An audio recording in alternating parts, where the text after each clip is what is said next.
Well, now let's turn to Earl Hackett. And tonight we're pleasantly surprised to have with us Kristen Kimmer,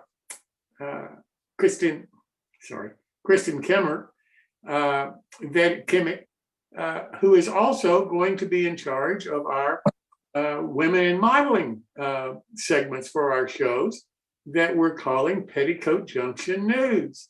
So Kristen and your company, 3DP Train, has offered to do the printing for the 3D prints that Earl has showed us how to produce at a discount of 10%. And I really do appreciate you doing that and for being here with us this evening while Earl tries to finish up the actual design of the bridge parts. Yeah, thank you. We are going to be offering a promo code that will be up on the website once we get to the point of getting them printed. When you go to the website, 3dptrain.com, there's a bar on the top that says create, and click that and it'll show you a little menu to upload your print, follow the instructions, and then the code is going to be NTM22 for the 10% off discount for when you're printing the bridges off. So when you print those, we'll upload them, we'll print them and ship them out to you guys all over wherever you are. And this is any scale, right? Yes. They need to be put into the program with the scale you want though. So they need to be pre-scaled. So during that the end process, you can transform them into whatever scale you want. And then they need to be uploaded in that scale so that we can print them. Okay. So. Now, with that said, Kristen is going to be back next week to talk about her company and what their products are that they produce and so forth. And a little bit about she and her husband, David, who run the company. And Kristen, I really do appreciate you doing this for us. And most importantly, I appreciate you doing the women in modeling portion of our series. I really think that this has some true potential for our shows, and I really do appreciate you wanting to do this. Yeah, I'm really excited to do it. We've been doing shows all over, and it's been amazing to talk to the women who come up to our booth and are like, well, we're not really a modeler, but I help my husband do it. Like, you're a real modeler. So finding those women and talking to them is going to be really fun. I think it will be too, and I really appreciate you doing it. And we will see you next week to hear more about your company and what you're involved with. Yep, sounds good. Thank you. So Earl, you're finishing now tonight, right? The actual build? That's correct. And so then once you finish tonight getting the parts built, then their next process is going to be to get them printed. Either they print it themselves or they find somebody to print it, or they use Kristen's company to print them. Right. And then you'll come back, I believe it's on the 21st, and actually start building the bridge from the parts that everybody by that time will have had printed.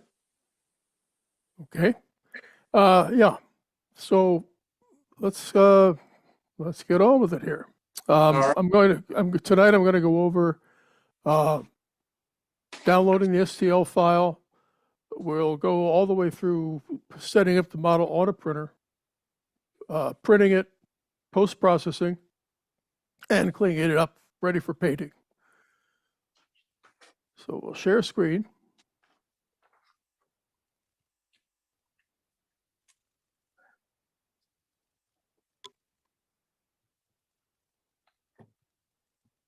There. Okay. This is the couple slides here. And first thing you have to do is download the STL file. And I have a couple little videos, video clips, and I'll just narrate them as we go along. So this is from downloading it from Onshape. So we have to sign into Onshape. And this is pretty straightforward. Once you sign in, you can select your model that I have several of them in there. Bring it up. Now, when you go to download it, you have to select what you want. If you just click one thing, you're going to get that one little bit. So you have to select the entire model.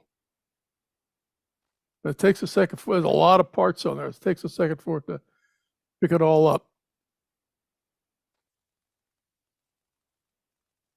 And then you right click it and you select export. And you're going to have to give it a name. So I'm creative. I called it bridge. And everything else is pretty much for standards. It's STL file, binary format. It's in millimeters, fine resolution, and you're going to download it. And it'll send this file to your download file, or your download folder. This takes a few seconds. There's a lot of stuff, and I'll show you why there's a lot of stuff here in just a few minutes. So it comes down. This is rather strange because it came down as this download here.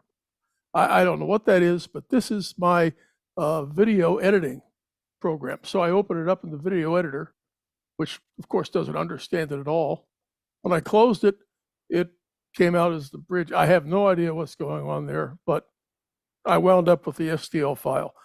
And we'll show you what an STL file looks like in just a second here.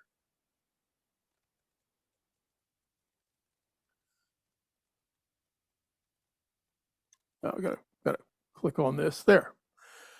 This is what the STL file actually is. It's a bunch of triangles, and large panels like this are broken down into just 2 triangles. But when you have rivets, they make lots and lots and lots of triangles. And this is what takes so long. They use triangles because when you're doing the computation for getting the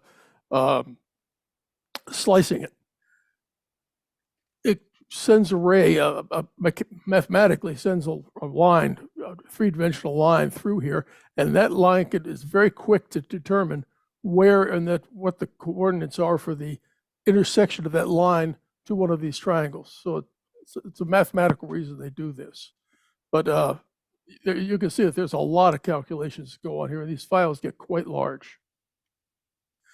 Okay. Once you've downloaded it, you have an STL file, and you're going to slice it up into pieces. The slicer software, I use 2 of them, and they're both free, the free versions. You can buy a more sophisticated commercial version, but I haven't found a need for it yet. One is Lychee, and the other is Chudobox. A Chudobox comes with Elegoo printers. Lychee is another one you can download.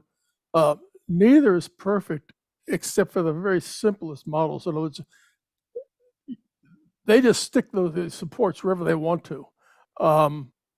So I usually wind up just using their suggestions and doing it manually. And the big thing is you don't want to place supports where they can be seen because they leave little divots and defects of the surface. So let's take a look here at Chudobox with the with rivets.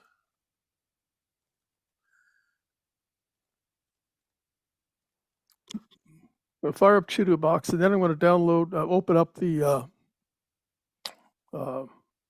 bridge. The bridge comes in, and it's 90 degrees from where it should be, so you have to rotate it. So we're going to rotate it 90 degrees. And now it's lined up where you want it.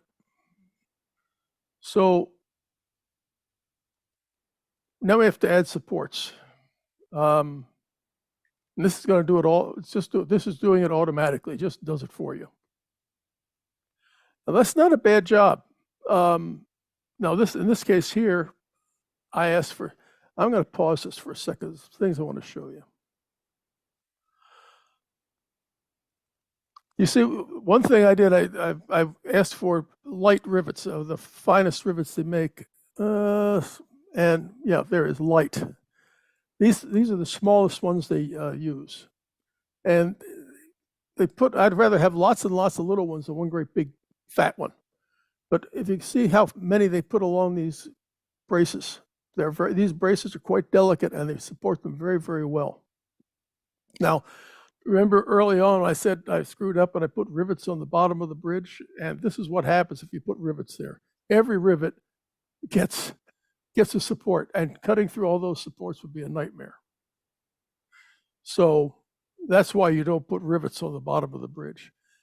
One thing I did like was the way they supported these upper flanges. So I followed their suggestions on that. Okay, so he's out of there. Now, here's Chidu box without the rivets.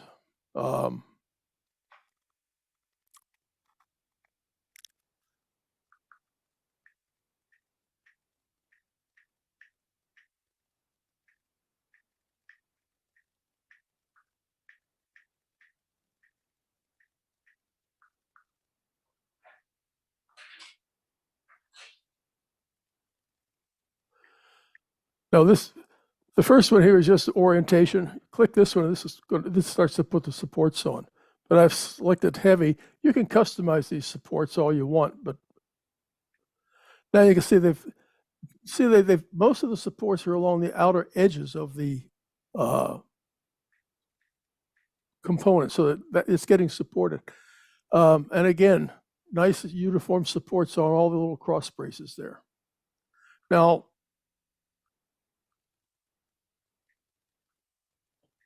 we're going to go to Lychee. You're going to see this is very different. This is the Lychee software. You can tell that most of their customers are making these game pieces for whatever. Now, in this case, you just drag the files from your drag the files in to load them up.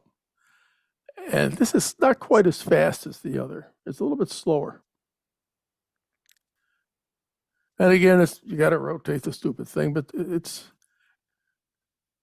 hit rotate, and down here it says rotate. We're going to Z-axis hit 90 and it puts it where you want it. Now, you might have noticed the Chidu box lifted that bridge automatically, lifted it off the base. This one does not, and I asked for 10 millimeters, and I probably should have asked for 20, but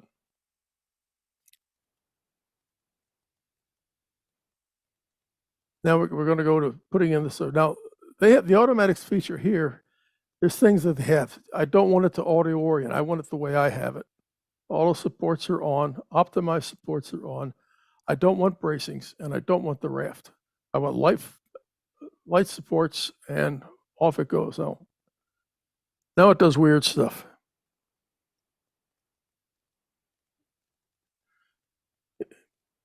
Okay, it puts supports where I have no idea why it does this, but you can see the number of supports on these braces here they're not very many of them. And they're irregular. This one has quite a few. There's sections here that have nothing. Let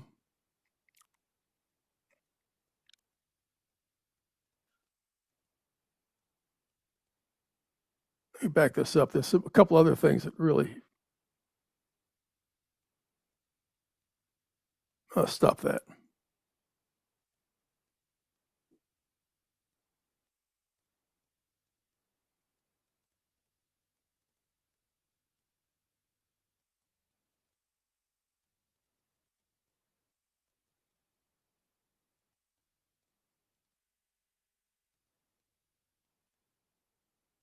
Okay. This is what they call a light support. It's a very fine wire. Why they put it there, I have no idea. You can see that in some areas they don't bother supporting things. Other areas they put lots of supports, some supports in, but it's very irregular, not like Chidu box at all. So in general, I don't really particularly like this. the way they do this automatically. It's but what it is, it's a very nice one for doing it manually. And I'll demonstrate that in a few minutes. Okay. When you're doing your own supports, this was an automatic one from Lychee. I put the bridge into my little Mars 2 printer, and it doesn't fit, so you have to tilt it on end. But it fits, and you can print it in the smaller printers, but you have these big, long supports, and you put an awful lot of resin into these supports here. There's probably more resin in the supports than are in the model. So it's not really efficient. The other thing is when you tilt something like this, you have to support this surface here, and here, and here. Now, in this case, it's not so big a deal because when you put the ties in and everything, it hides them. But if this was a surface that was going to be seen and visually, it would be it's really difficult to clean that up so it looks good. So you have to be very careful about how you position these parts, the components in a printer, so that you don't mess up the what you want to be the Class A surfaces. So manual supports. I'm going to let's see, is it over here? Yeah. I'm going to bring up Lychee Serve. This is a very new one, brand new. And I'm going to put in the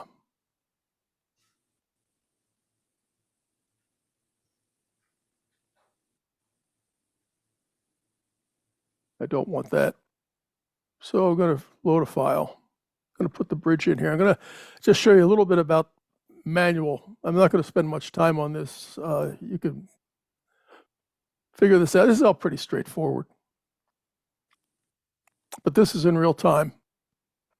I'm not going to do the whole thing. And this is their latest version of it, and I'm not completely familiar with it.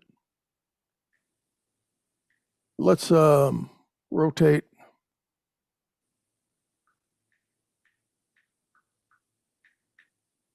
Oh, here it is up here. You have to tell it you want to rotate it. Rotate 90. Okay.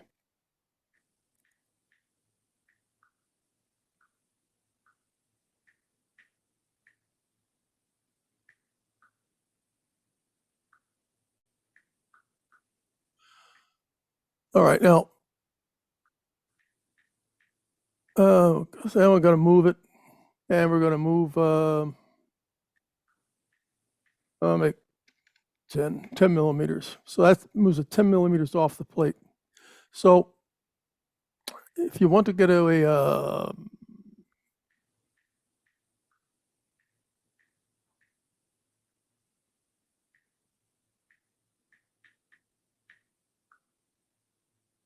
let's just do it.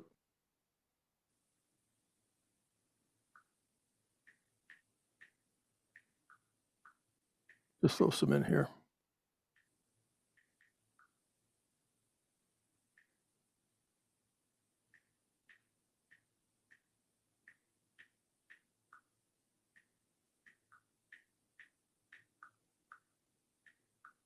It does a better job, but still not great. This is the one with the rivets, so it puts all these rivet pieces in here.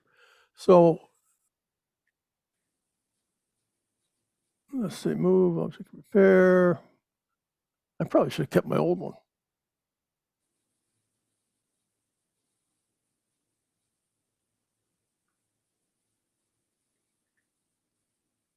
Phooey.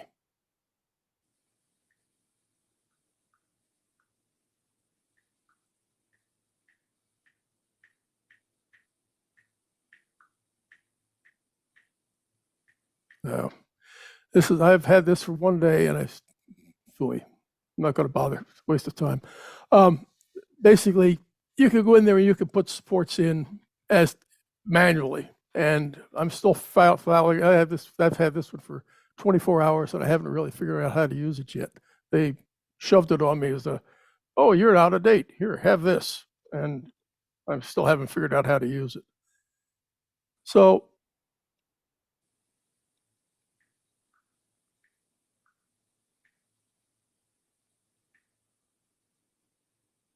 okay, the next thing is printing the model. Now,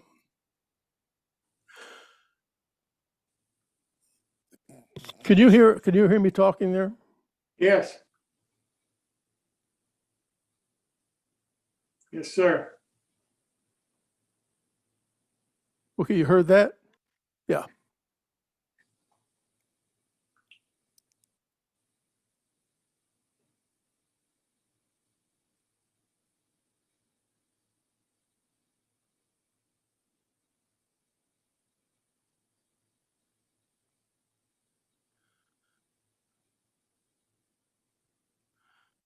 Earl, do you mean talking on the video?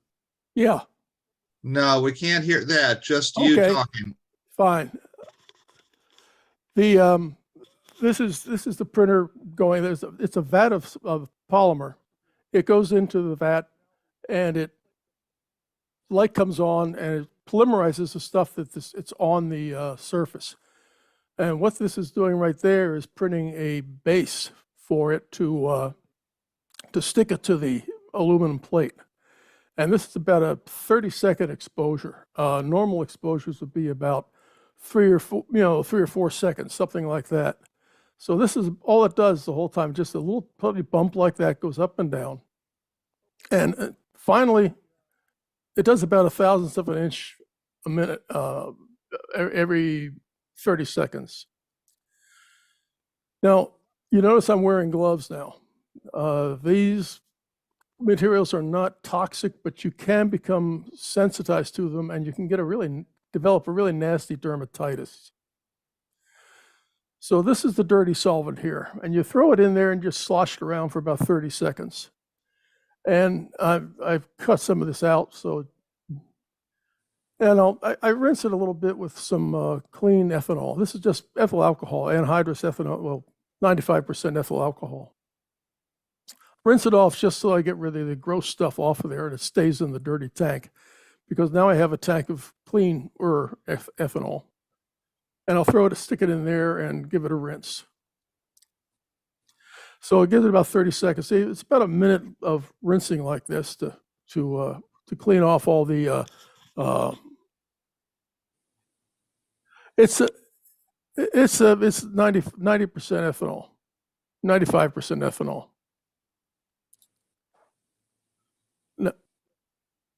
So give it another clean of this, and then there you go.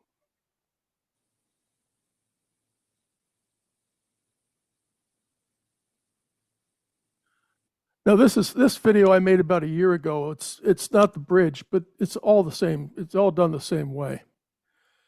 So this is going to go into my little ultrasonic cleaner now, and get the final cleaning. It's just a 5% solution of Dawn detergent, and it'll go in there for 3 minutes. I'm not going to show the whole thing. I'll cut it off.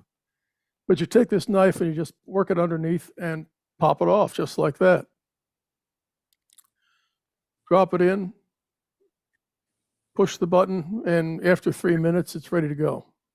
I'll take it over to my wash sink and just wash it in some clean water. And that's all there is to it. It's not a complicated process. Now, you can purchase a post-cure station. Now, I just rinse it off with a little more ethanol just to make it dry faster. It has to be dry when it goes into the post-cure unit. So that just gets the water off of there. I gave it a few shakes and it dries pretty quickly. This is a homemade curing station. There's just some strips of 405 nanometer LEDs, black lights basically, wrapped around it's inside of a bucket. And that'll handle about anything I'm building. So I give it about a 2-minute cure in there. It goes a minute, 2 minutes, depending on the size of the part. And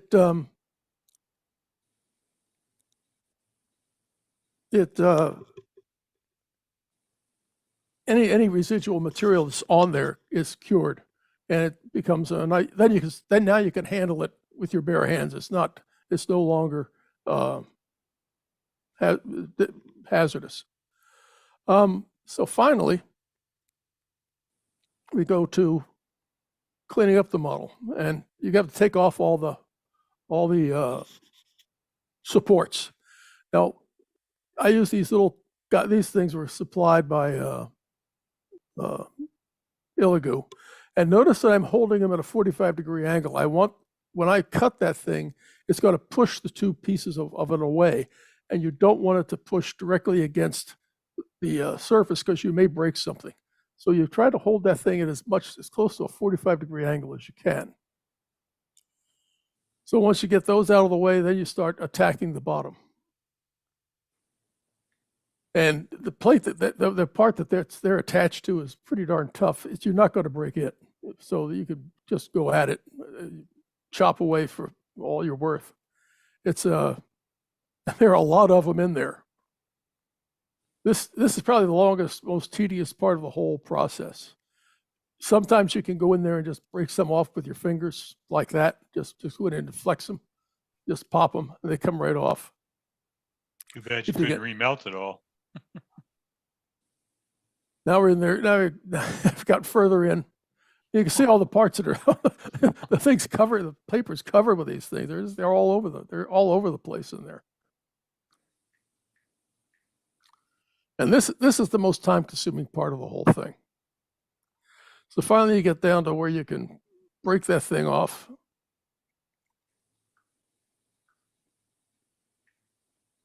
Oh my goodness! And I've edited out an awful lot of the time here. It's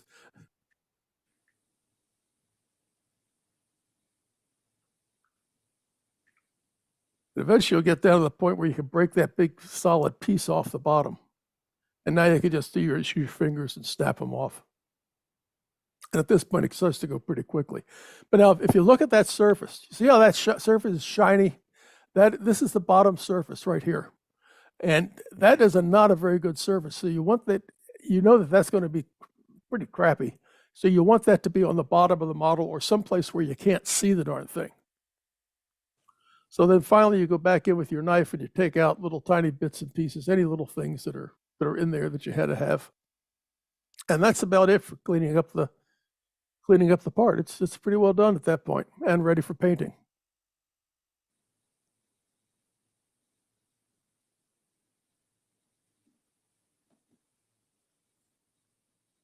Okay, so that's the process for producing. As you can see, the time-consuming part is CAD work, and then cleaning it, doing the trimming on the back end is time-consuming. But the printing itself is slow, but you don't have to be there. You can walk away for a couple hours and have a cup of coffee. It takes care of itself. So I just looked at the cost of the model. The weight of the bridge was about 20 grams. Weight of the supports is about 20 grams. The Sierra Tech build resin, which is what I use, is $40 for a kilogram of it. So it's 4 cents a gram. So the cost of the bridge in resin terms was $1.60 plus the printer and the software. It's very inexpensive to build these models once you're set up for them. But there is a problem, and it's the alcohol. If it was a regulated material, this dirty alcohol would be considered a hazardous waste. You don't want to dump it down the drain. And it can get expensive. In the last year, I've used about 5 gallons, costing about $110. If you really have to get rid of it, the best way to dispose of it is to put it in a pan, set it outdoors, and let it evaporate. Don't be tempted to put a match to it to speed up the process. Once it starts boiling, the flames can be unbelievably violent. You don't want to do that. So I've been been exploring two ways to reclaim this stuff and for reuse. So I'm exploring it right now, and I'm just starting this exploration. So hang on. The first thing was you could polymerize the stuff. My first attempt was just to take that can you saw that I used for post curing the bottles, turn it upside down, stick it on top of the dirty solvent, turn it on, and walk away. Give it 10, 15 minutes, and it did a pretty good job. The only problem was that it formed a skin on the surface of the and yet getting that off it was messy and didn't work very well. So I put it in a bottle, like just a glass bottle, set it on the windowsill. And as you can see, the light from the sun is just polymerizes stuff on the surface, in the inside surface of the bottle. And the alcohol is actually pretty clear. It has a color to it. So it's not pure or anything, but it's a whole lot better than it was when I put it in there. And that's about as far as I've gone in my exploration so far. I'm going to try this and see if it works. If I have any problems with it, the next thing is I can do additional things to bring it back to its original purity. The first thing is distill it. I'm a chemist, and I don't mind distilling flammable solvents. But the rule is, this is a little 5-gallon still for about $100. Get it at Home Depot. Dump the solvent in here. Put it on a hot plate, not over a campfire like they suggest. Put it on a hot plate. No flames anywhere near it. You have a cooling water here. Cooling water comes in, circulates into this bucket, comes back out. There's a recirculating motor that keeps it flowing. I'd throw ice in there just to make sure it's nice and cold. But the fumes from the solvent come through this pipe, cooled by the water. The clean solvent comes out of here, and you stick it in and run it a tube into a bottle and collect it. Preferably a narrow neck bottle so you don't get much evaporation. Now, the next thing is water. The alcohol absorbs water. The water you need for cleaning these parts, it should be like a 95% alcohol. Alcohol distills at about 95% because it comes over as an azeotrope with any water that's around. It boils. An azeotrope is a combination of materials which boils at a lower temperature than either of the two materials you're distilling. So, no, I just mentioned no flames, keep ice, minimize evaporation with a narrow melt. Yeah, I just mentioned that. I'm looking for a way to make sure I can get all the water out of there that I can. And if I had seen this in some movie on YouTube, I would have said, these people are crazy. But this guy was at Purdue University, and they were working on ways to get water out of alcohol so that it could be used as a fuel. Water, put 95% alcohol in the gasoline in your car, and you just wiped out your carburetor, folks. It'll cause corrosion and all kinds of other problems.